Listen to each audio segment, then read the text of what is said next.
بد نیستم خوب دیده نشدم، چون پر خار دورم بود دیده نشدم. لای این همه بوت من چیده شدم. من خوب بودم با حرفاتون تیره شدم، که الان چند ساعت به گوش خیره شدم. فکر میکنید حرف زدید ولی تبر بود. درمون درد من یه خبر بود که بگم پاشو تموم وقتت، تو دیگه رسیدی با آخرین لحظه.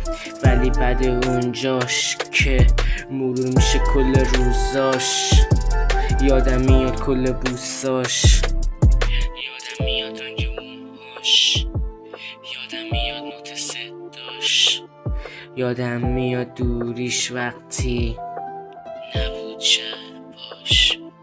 یادم میاد رنگ گذاشت و رفت، قلبمو کرد پاره. یادم میاد رنگ گذاشت و رفت، گفت دیگه فایده نداره. بهم گفت الکیه میپره از سرت. فکر میکرد مثل خودشم بگیرم، عشق و مسخره. گذشت از اون شبا، رسید به رفتن مادرم، رسید به غم قلبم، رسید به غم پدرم. دیر فهمیدم هیچ کس خیرم و نخواست جز مادرم. ماما نگه میشنوی صدامو، به مولا نوکرم. ماما نگه میشه برگرد، چون خورده به سنگ سرم. ماما نگه میشه برگرد، چون خورده به سنگ سرم.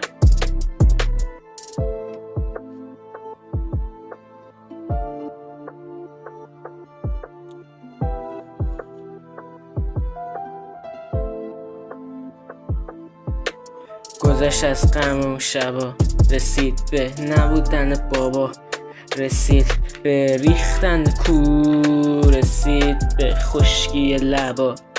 دیگه نداشت خونمون گرما، پر وجودم بود دیگه سرما. پر وجودم یخ زد ولی چون نبود دست بابا. رسید یه شب معمولی، زیر صدای بارونو تنم یهودی. یه صدا به هم گفت تو بودی. میگفتی بسم خستم، میگفتی دیگه درد داره دستم. پس بیا با من بریم، من همون خدات هستم. من همون خدات هستم.